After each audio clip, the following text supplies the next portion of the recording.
Zeg Ben, mag ik jou uitnodigen om in mijn eentje op pad andere eendjes te ontmoeten? Want we hebben heel bijzondere eendjes uit Overslag, uit Absdalen en ook uit Hulst. En alles geparkeerd in Grenspark Grootse Haftingen. Zijn we weg?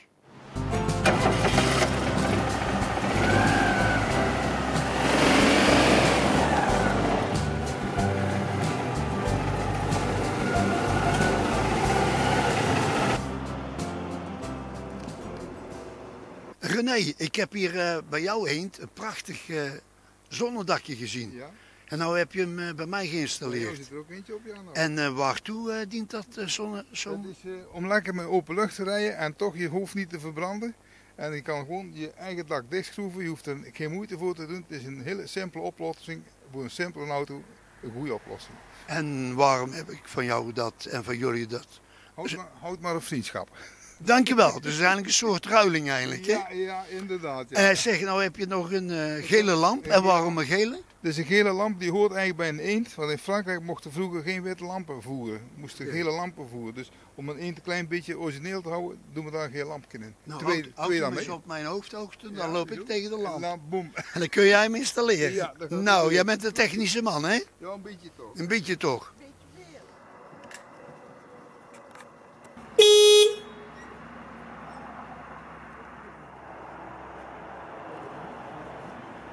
Marleen, hier een prachtige grijze eend, ook met een zonnedakje, hier in Absdalen. Op een zaterdag, een prachtige zaterdag in juli 2022, hebben jullie vanuit Goes, vanuit een eendengarage, een prachtige rit gemaakt. Vertel. Nou, dat was zeker een prachtige rit, Jan.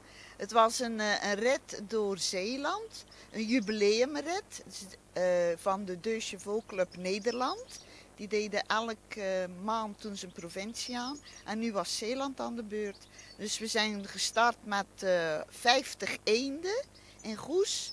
En dan hebben we de rit gemaakt over alle eilanden. Onder andere richting Neeltje Jans. En dan Veren, Burghaamstede. Eigenlijk alle eilanden hebben we aangedaan. En dan om 5 uur waren we weer terug in Goes. Dan hebben we afgesloten met een drankje. En dat was een super mooie, fantastische rit. En de zon scheen. En natuurlijk ook weer 50 eendjes met vriendschap. En met open dakje en met zonnedakje. Oké, ik snap nou waarom dat ik dat zonnedakje cadeau gehad heb. Dankjewel. Graag gedaan, Jan.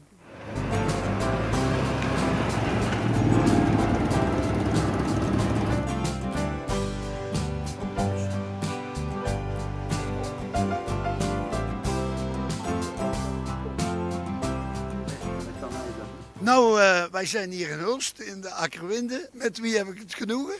Ik ben Annelies en ik ben de vrouw van Jan Rubbens en ik ben de eigenaresse van mijn eendje. En ik mag hem af en toe lenen voor in mijn eentje op pad. Annelies, wat valt je nu vandaag op als cadeautje van het eendje? Ja, ik zie ineens een heel mooi zonnekapje bovenop mijn eendje. Nou, op pad komen we hier tegen, met wie heb ik nu weer het genoegen? Met je overbuurman, Rob Dont. Ja, Rob, vertel. Wat heb je hier voor een mooi exemplaar staan, joh? Ja, dit is een prachtig exemplaar. Dit is de eend van mijn moeder. En mijn moeder die had zoiets van, die eend is te oud geworden. En ik rijd er minder in, dus we gaan hem opdoeken. En toen zei mijn broer van het zusje, Joost, en ik zeiden, maar dan gaan wij hem restaureren. Want we willen hem graag behouden. En zo geschieden. En waar is hij gerestaureerd? In Goes? In Goes, bij De Marjo. Zeg, en hoe lang heeft dat geduurd, die restauratie ongeveer? Nou, daar is hij toch wel heel wat maanden mee bezig geweest inderdaad. Want hij is helemaal kaal gegaan. Alles is uit elkaar gegaan, behalve de motor. Ja. Die is wel gereviseerd, maar die is niet uit elkaar gehaald. Maar de rest is allemaal uit elkaar gehaald. En op basis van een nieuw chassis zijn ze opnieuw gaan bouwen. Waarbij 2 nieuwe spatborden nodig waren en de rest is gewoon origineel. Prachtig. Ja, dan komt natuurlijk gelijk de vraag. Waarom heb je voor dit eentje gekozen en niet voor een andere nieuwe? Ja, nee. Hier zit zoveel emotionele waarde aan. Mijn moeder, juffrouw Jacqueline, die reed door Hulst in die prachtige eend. En die was altijd aan het zwaaien in de eend en iedereen kende haar van de eend. En dat willen we graag behouden. Op ons pad, met mijn eendje, kom ik nog een ander eendje tegen. Met wie heb ik het genoegen? Mark Zaan. Met de eend van zijn vader. Oh, en hoe oud is die? Nou, hoe oud mijn vader is ga ik hier niet verklappen. Maar de eend is van 1982, die is dit jaar 40 jaar oud. Oh, dus 1982, 83 en 85. Dus jullie zijn de senior. Nee, in dit geval wel, ja. Zeg Mark, en waarom heb jij zoveel liefde eigenlijk en vriendschap? Dus liefde voor een eendje en ook voor mensen en ook vriendschap. Hoe is dat gekomen? Ja, nou, het is toch de auto waar ik op mijn 14e, de eerste auto waar ik zelf in gereden heb. 20 meter, toen zat ik in een heg. Maar ja, dat blijft. En het is een beetje van huis uit overgezet. Mijn vader is als jonge kerel begonnen met eendjes. Dan kocht hij de twee, dan maakte hij er één van. En dat heeft hij altijd verteld. En toen ik 14 was, had mijn moeder er een eentje. En later had ik er zelf een. En toen mijn vader al lang en breed met pensioen was, kocht hij een kevertje, want dat vond hij zo grappig. En hij reed er nooit in. En elke keer als we een eend tegenkwamen, zei hij, dat is toch leuker. Dat is toch leuker. Tot op een gegeven moment deze eend te koop stond.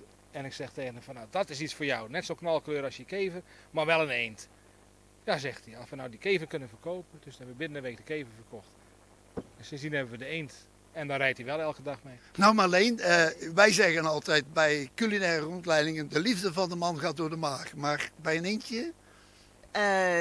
Dit eendje, mijn liefde voor de eend is begonnen bij René.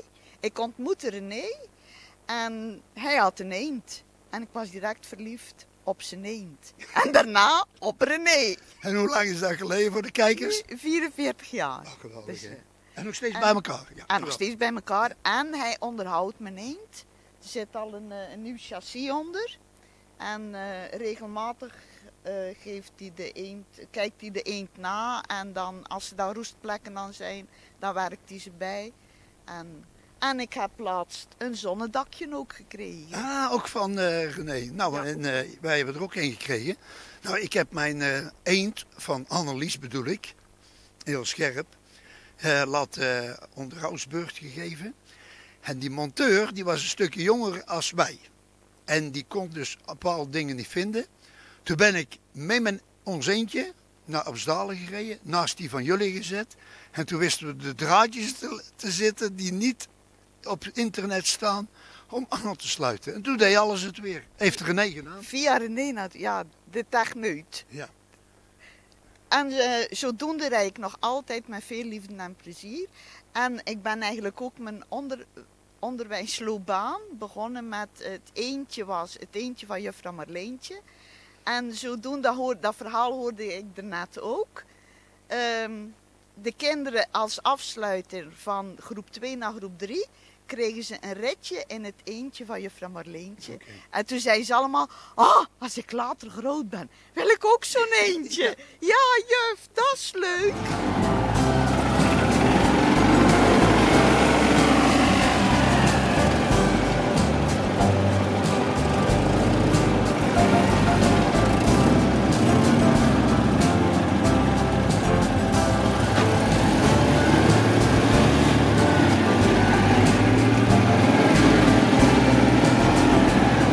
Thank you.